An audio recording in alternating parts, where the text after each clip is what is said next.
Hi students, welcome back. In the last video we discussed about the introduction about the 15th group elements, and we have seen general properties and physical properties. In this video we are going to discuss about few more physical properties and chemical properties of the 15th group elements. So in this video let us discuss about the catenation, right? Let us discuss about the catenation. What does it mean by catenation? Catenation means nothing but the combining capacity of an element with the same element to form long chains is simply called as catenation. So among these 15th group elements, are you clear? Among these 15th group elements, nitrogen, phosphorus and arsenic, only these three elements alone having the ability to form long chains. That means they are only having the ability to combine with the same elements. Here if you have seen what happens means this nitrogen is having the ability to combine with 8 elements. 8 nitrogen atoms can combine one with another, but these are not stable. They are not stable, but altogether nitrogen is having the ability to combine with 7 other nitrogen atoms. Altogether in the chain 8 nitrogen atoms can combine. Whereas if you have taken the arsenic, it is having the ability to combine with one other. That means in the chain it can have 2 elements. So here in the compounds of these 15th group elements, which types of bonds are present? Means if at all if you have taken the nitrogen atom, this nitrogen is having the ability to form p-pi bond. That means a pi bond is formed between 2 p orbitals, which is commonly referred as p-pi bonding. So I think you are all familiar with the nitrogen structure. It's having a N triple bond N. Here what happens, 2 p-pi bonds are there in the nitrogen molecule. If at all if you have seen the bond dissociation energy of nitrogen molecule, or the bond energy of this nitrogen molecule will be 941.4 kilojoules per mole. Most important point you have to remember, what is the bond energy of the nitrogen molecule?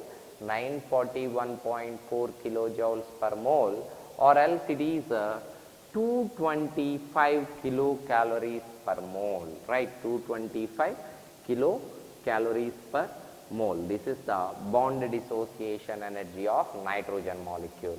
If at all if we have taken other elements except nitrogen, if you have taken other elements, these other elements cannot form p-pi bonds. P-pi bonding is not formed by the other elements of the 15th group. The other elements of the 15th group can make pi bonds, but not using the p orbital,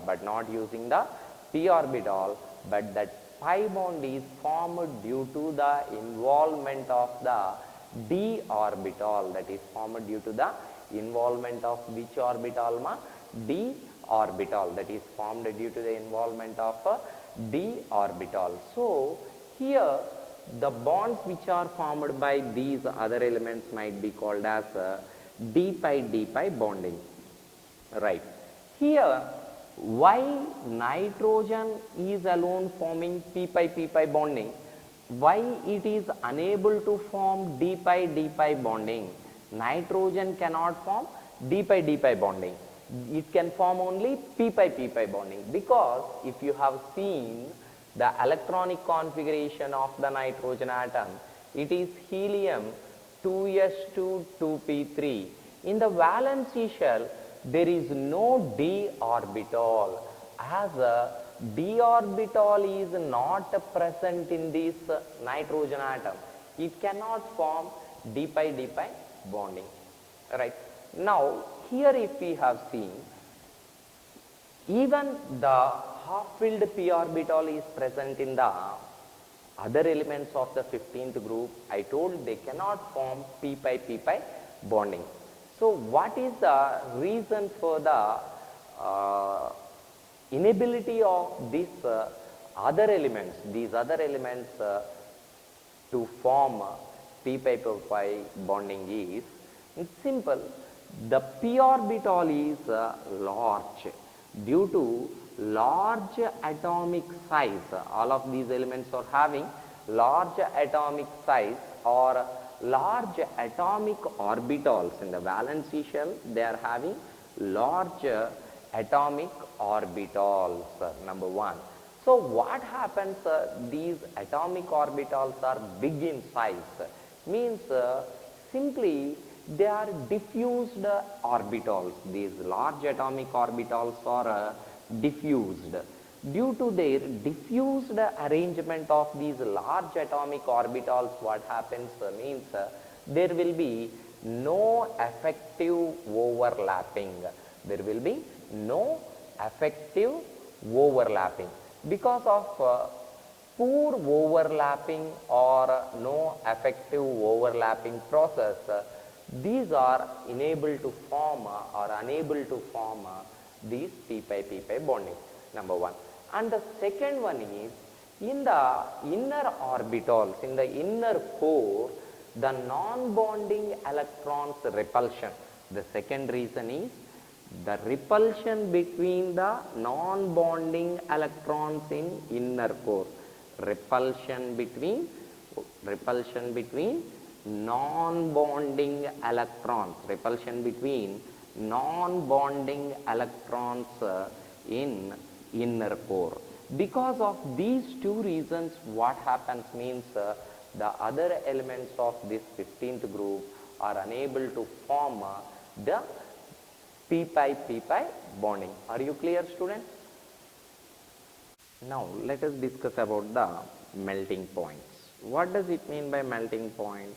Nothing but the temperature that is required to convert a solid substance into liquid is simply called as a melting point.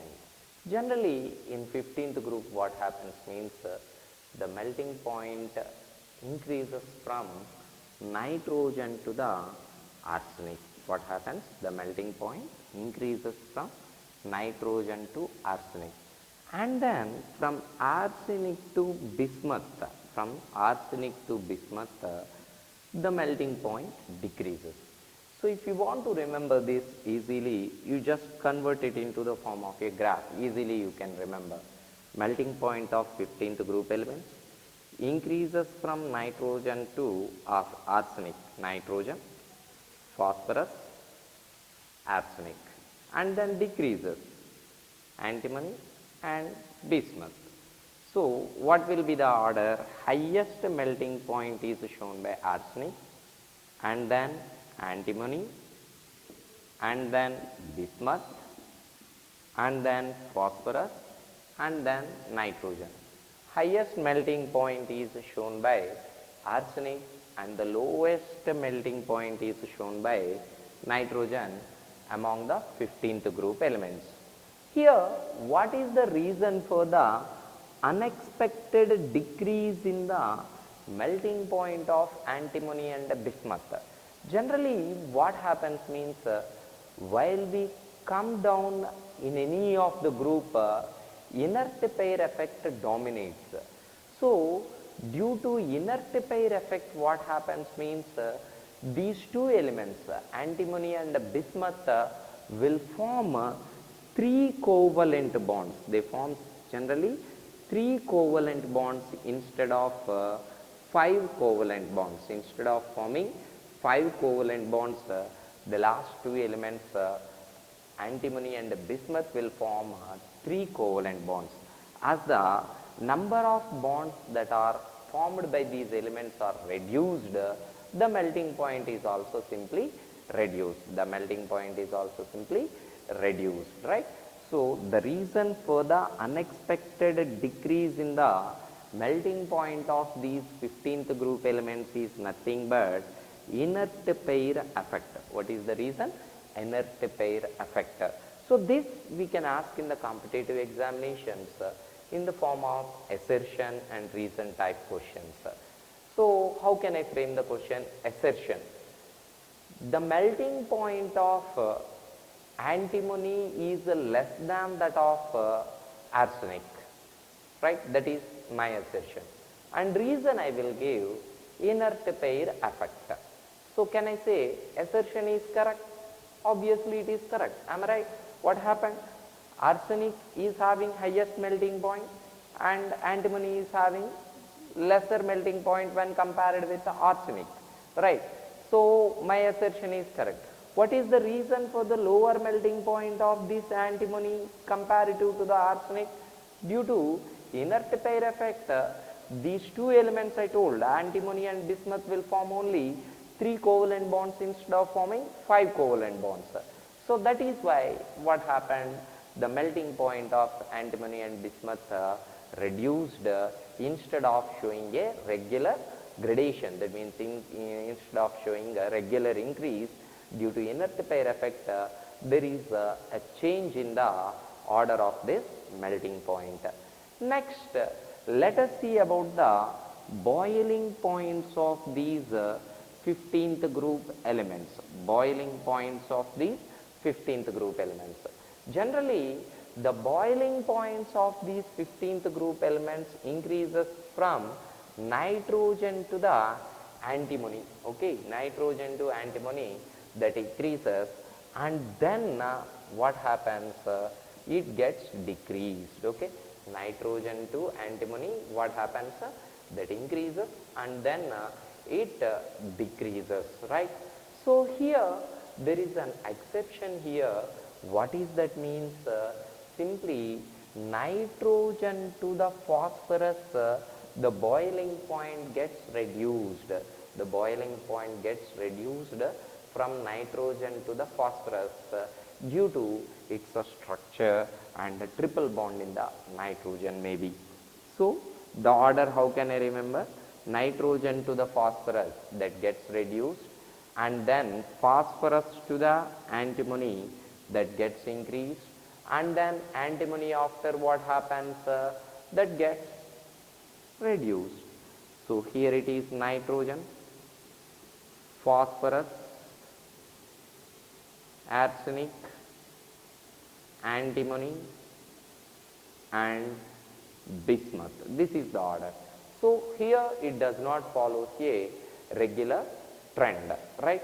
So you just remember what is having highest boiling point: antimony greater than, bismuth greater than, arsenic greater than, okay, nitrogen greater than, phosphorus. That is the common order of this boiling points, right, ma? And then last parameter, physical property, let us discuss electron affinity values. Generally, these 15th group elements, first electron affinity value will be endothermic. Generally, the EA1 value of all of these 15th group elements will be endothermic because of half-filled electronic configuration in the valency shell. What I told, the general electronic configuration of 15th group, NS2, NP3. So due to half-filled electronic configuration, the EA1 values of the 15th group elements will be what? Endothermic in nature. So this is what about the physical properties. Are you clear? Right, students? Shall we go for the next topic? Let's discuss about a few chemical properties. Before starting those chemical properties, let us discuss about the oxidation numbers of these 15th group elements. What does it mean by oxidation number? You know that the number of electrons gained or lost by an element during the formation of an compound. The number of electrons gained or lost by an element during the formation of a compound is generally called as oxidation number. Here the 15th group elements or 50A group elements common oxidation states. The common oxidation states of these 15th group elements will be -3, +3 or +5. In order to get the nearest electronic configuration, stable electronic configuration, as it is NS2NP3 electronic configuration, as these elements are having NS2NP3 electronic configuration, if they gain 3 electrons, they will get NS2NP6 stable. If they lost these 3 electrons in NP orbital, so they will get completely filled NS orbital in the valency shell. They might get stable. Or if it lost all the 5 electrons in the valency shell, they will get the inert gas electronic configuration of the before inert gas, before element. So, like that, the common oxidation states of these 15th group elements will be -3, +3 and +5. But here an exception, if you have taken bismuth of this group, if you have taken bismuth of this group, for bismuth it cannot exhibit either -3 oxidation state or +5 oxidation state.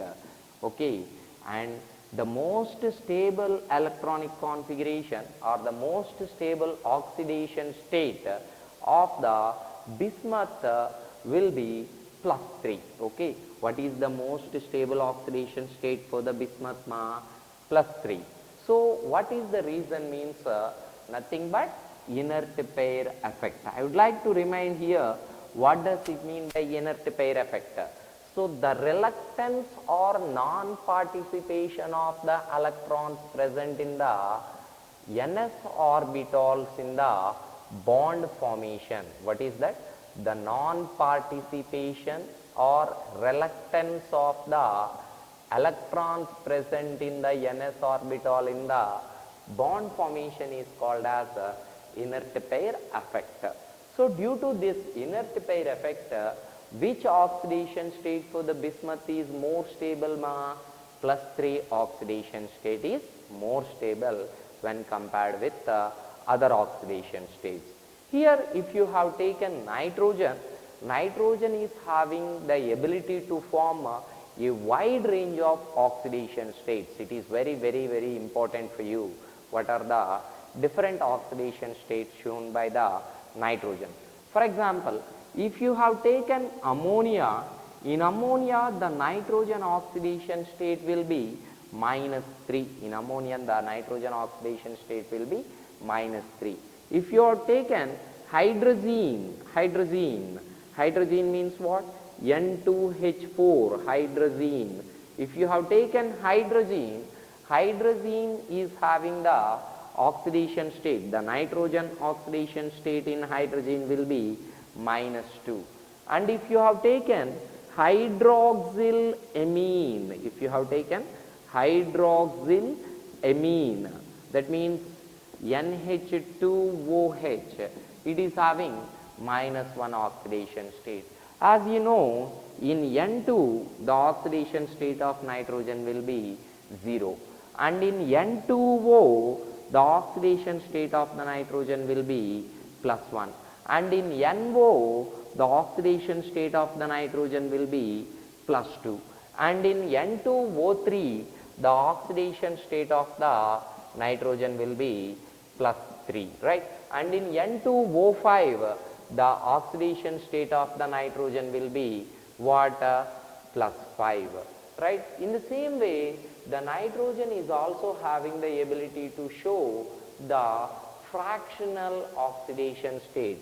In hydrozoic acid N3H, the oxidation state of the nitrogen will be -1/3. The oxidation state of the nitrogen will be -1/3.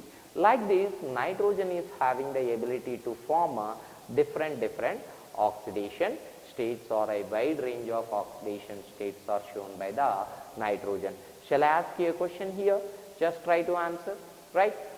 Which compound of the nitrogen will show the fractional oxidation state and what it is? What is the answer for that? Hydrozoic acid N3H, and it is -1/3. Okay, shall I ask you one more question? What is the stable oxidation state for the bismuth? What is the stable oxidation state for bismuth? Plus 3 is the stable oxidation state for the bismuth, and the reason for that is inert pair effect. Hope you understood. Right. Here regarding the oxidation states, you just remember one thing. The intermediate oxidation states of the nitrogen and the phosphorus. Okay, the intermediate oxidation states of the nitrogen and phosphorus. Here the least oxidation state is -3. Highest oxidation state is +5. So apart from -3 and +3, what happens means this intermediate oxidation states of nitrogen and phosphorus, if any of the compound are having the oxidation states of the nitrogen are intermediate, that means in between -3 to +5, in between -3 to +5, what happens means such a type of compounds will show disproportionation reaction. They will show which kind of reactions? Disproportionation reaction. What does it mean by disproportionation reaction? In pronouncing itself you can say dis, your lips got opened. The chemical reaction in which an element in single oxidation state undergoes both oxidation and reduction. Okay, the same element in the compounds in which an element in single oxidation state undergoes both oxidation and reduction forms two compounds. Okay, that forms two different compounds with two different oxidation states is simply called as disproportionation reaction. Let me take HNO2, nitrous acid. I have taken nitrous acid. So this nitrous acid undergoes disproportionation and forms nitric acid. What it forms? That forms nitric acid and NO, 2 moles of NO, and H2O is produced over here. In nitrous acid, what is the oxidation state of the nitrogen? Here 1 for hydrogen, 2 for -2 for oxygen. So 1 plus x minus 4 is equal to 0, x is equal to how much? 1 plus x minus 4 is equal to 0, x minus 3 is equal to 0, x is equal to plus 3, right? So it is the intermediate oxidation state. From plus 3 to what happened in HNO3, 1 plus x minus 6 is equal to 0, x is equal to plus 5. So right here in NO, x minus 2 is equal to 0, x is equal to plus 2. So plus 3 to plus 5, it undergoes oxidation. Plus 3 to plus 2, it undergoes reduction. Like that, if in any of the compound, either nitrogen or phosphorus are in intermediate oxidation states, they will show the disproportionation reaction. In inorganic chemistry, you have to remember this point very clearly. You will get definitely one question.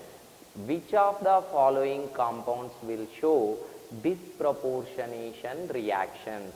You just try to identify the central atom of that compound. Okay, central atom of that compound.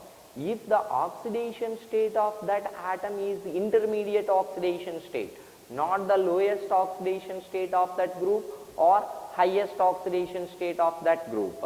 If it is having intermediate oxidation state, definitely such a type of compounds will show the disproportionation reaction. Are you clear, students? Now let us discuss about the oxides. What are oxides? Oxides are nothing but the binary compounds of the elements with the oxygen are called as oxides. What are oxides?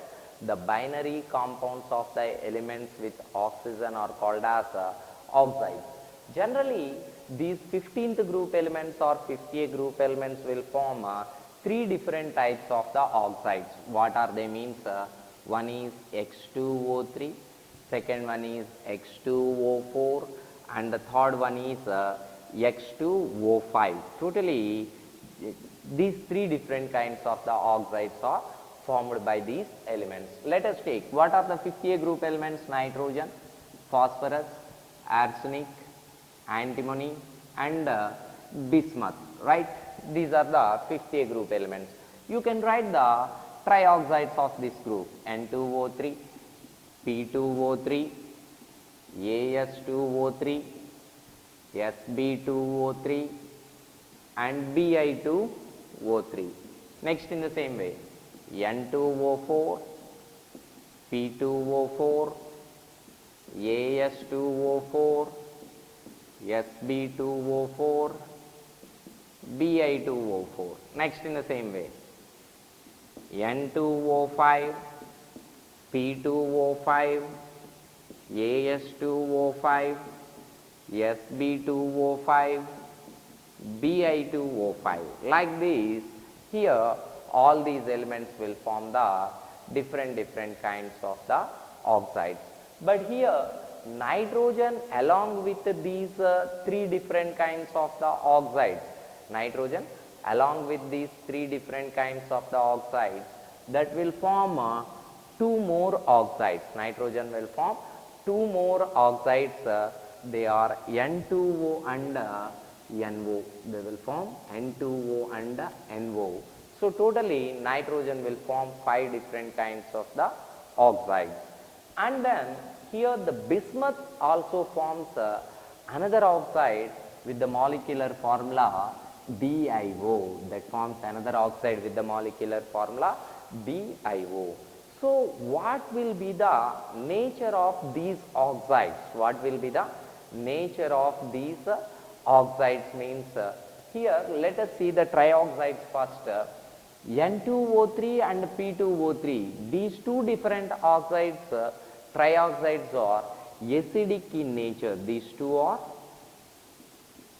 acidic in nature. And next, two AS2O3 and Sb2O3 are the amphoteric oxides. That means these are having both acidic nature as well as the basic nature.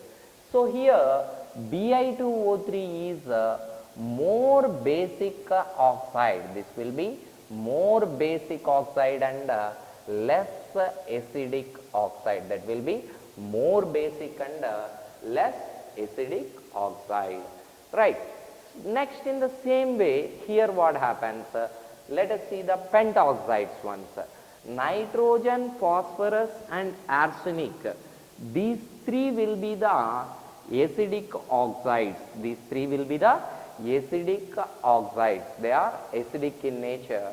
And next, Sb2O5 and Bi2O5 are the weak acids. These are also acids, but these are weak acidic in nature. These are weak acidic in nature. So here you just remember, if at all if you are given the strength of acid, acidic strength is directly proportional to one thing you can remember. Acidic nature is directly proportional to the oxidation number of central atom anywhere. Okay, if different compounds are given, and if we asked what is the strong acid, what is the weak acid, simply you can say acidic nature or acidic strength is directly proportional to the oxidation number of the central atom, right? Next, if oxidation numbers are given same, if they are having equal oxidation number, then acidic nature is inversely proportional to, or we can say acidic nature is directly proportional to the atomic radius of central atom. If you remember these 2 points, you can attempt most of the questions based on the acidic strength, right? So here from trioxide to the pentoxides, what happens means acidic nature increases.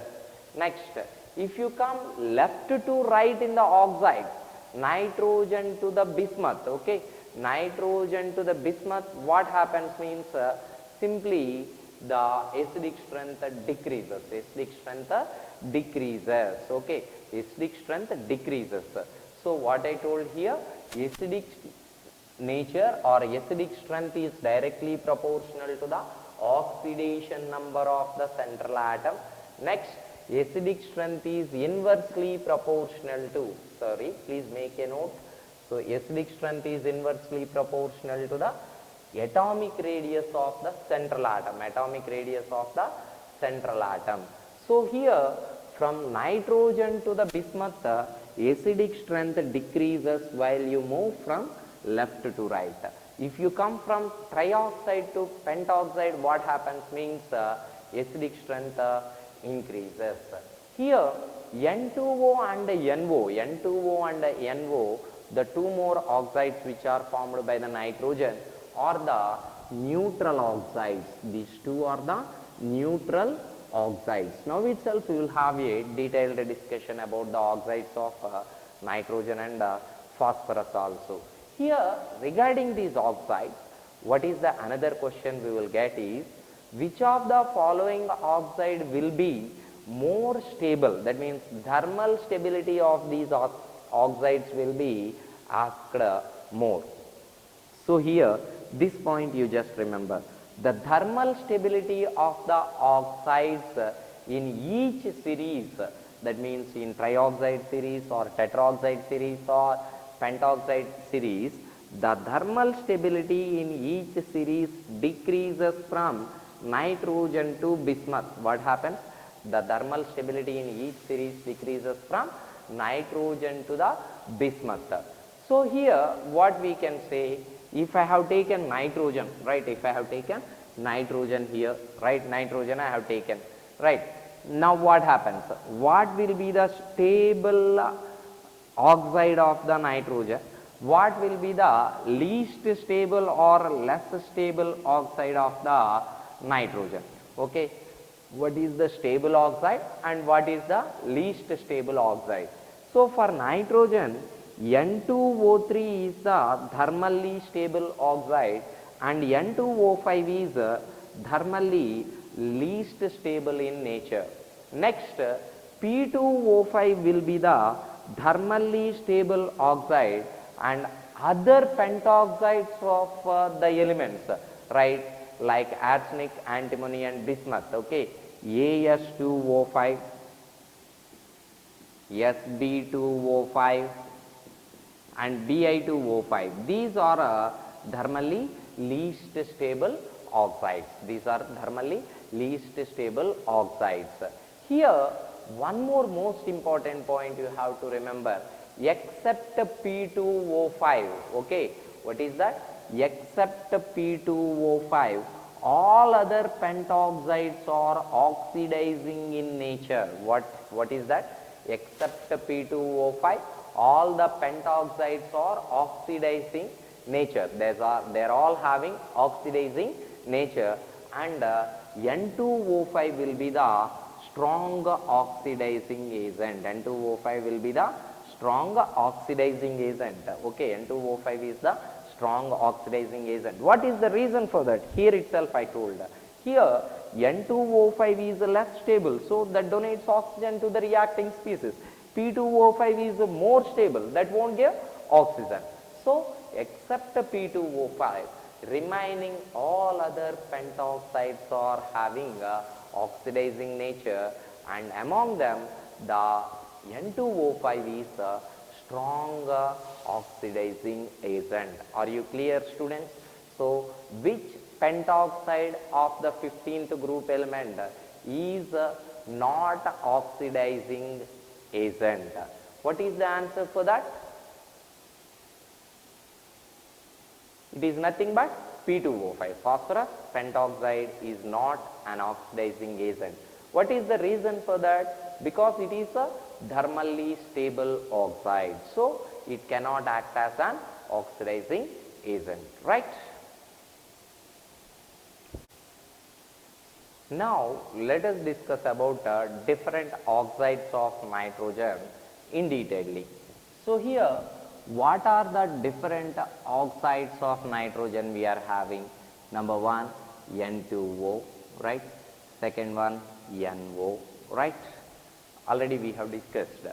next one N2O3, next one N2O4, or else you can write it as NO2 also, right? I can take NO2, right? Next in the same way N2O5, right? These are the different oxides I am having, right? What will be the names of these oxides of nitrogen? The first one, N2O, is called as nitrous oxide. What N2O is called? N2O is called as a nitrous oxide, or this is also known as a laughing gas. This is also known as laughing gas. And NO is known as a nitric oxide. Nitric oxide. And N2O3, we can say two nitrogens are there, dinitrogen trioxide. Okay, dinitrogen trioxide. Same you can say dinitrogen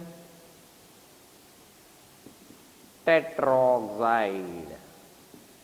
Next in the same way you can say nitrogen dioxide.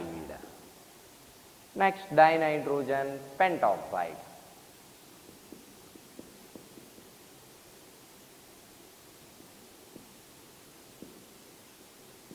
So what are the different oxides of nitrogen we are having? N2O, nitrous oxide or laughing gas, NO, that is called as nitric oxide, N2O3, dinitrogen trioxide, N2O4, dinitrogen tetroxide, NO2, nitrogen dioxide, N2O5, dinitrogen pentoxide, right? So here what will be the oxidation state of nitrogen in these compounds? What will be the oxidation state of nitrogen in these oxides? In here N2O is having +1 oxidation state, NO is having +2 oxidation state, N2O3 is having +3, N2O4 is having +4, NO2 is having +4, and N2O5 is having +5 oxidation states.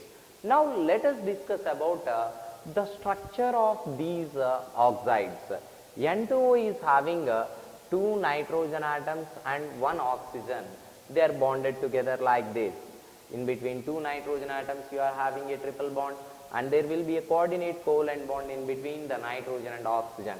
So to satisfy the octet, you just put 1 lone pair of electrons on this nitrogen and 3 lone pair of electrons on this oxygen atom. Next in NO you can see, so you can say it is an odd electron molecule, nitrogen atomic number 7, oxygen atomic number 8, altogether you will be having 15 electrons. So in NO, nitric oxide, there will be a double bond in between nitrogen and oxygen.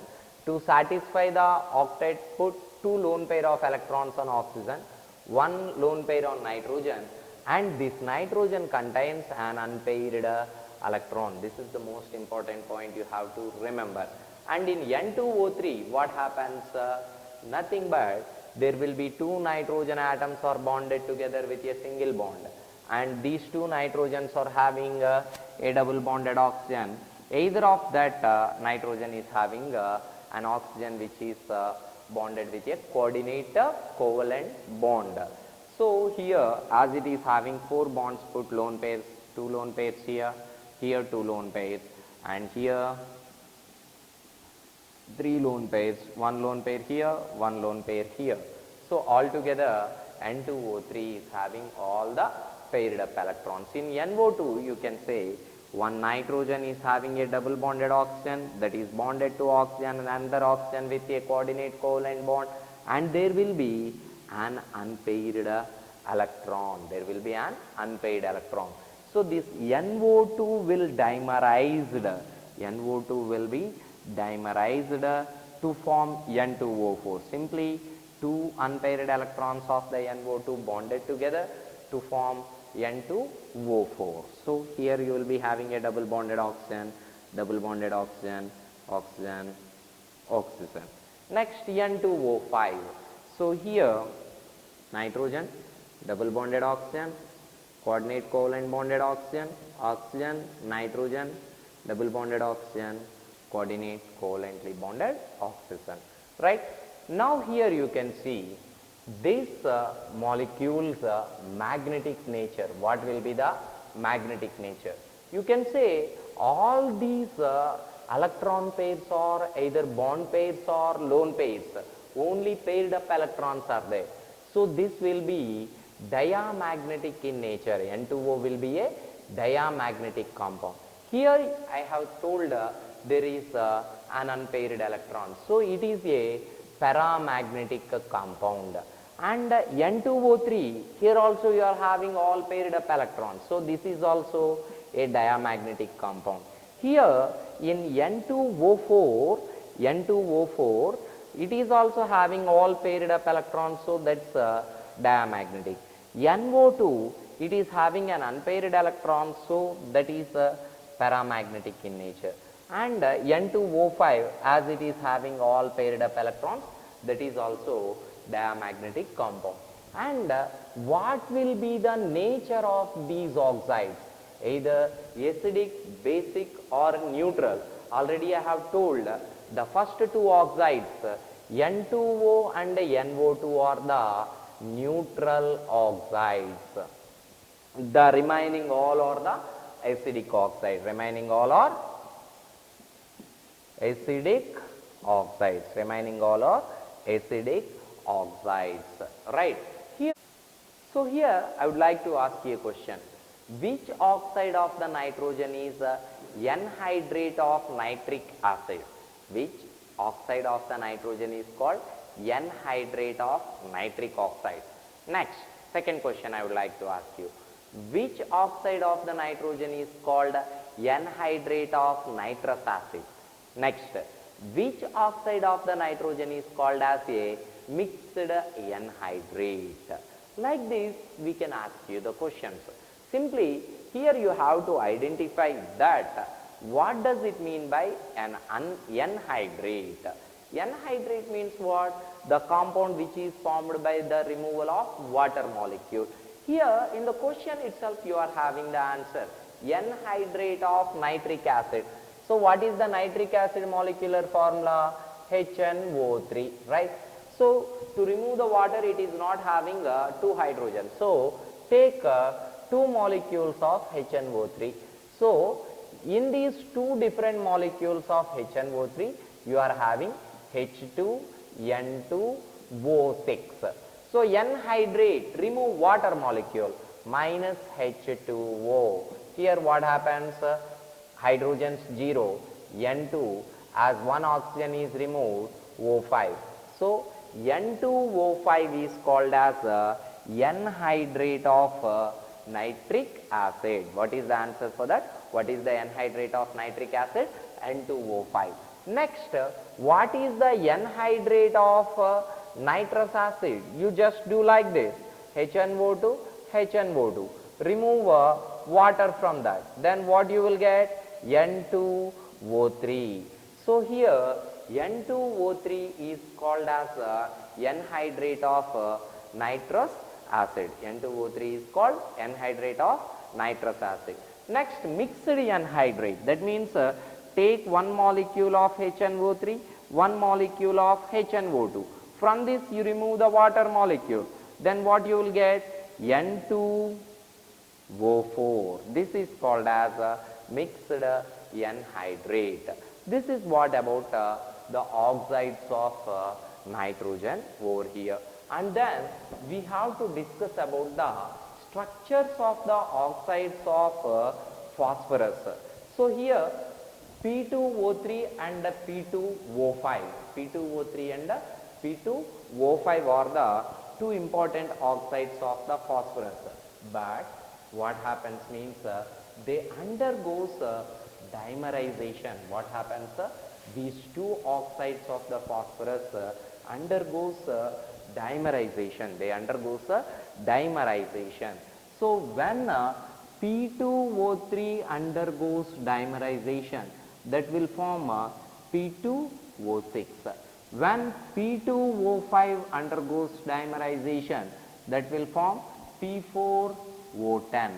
So when P2O3 undergoes dimerization, that forms P4O6, and when P2O5 undergoes dimerization, that forms P4O10. What will be the structure of these two different oxides? So take 4 phosphorus atoms like this. Here also take 4 phosphorus atoms like this, and distribute the oxygens equally in between the phosphorus atoms.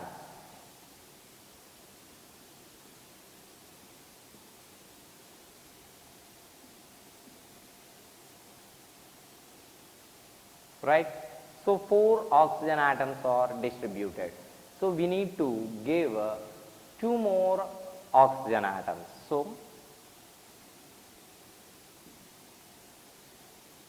this will be the structure of P4O6.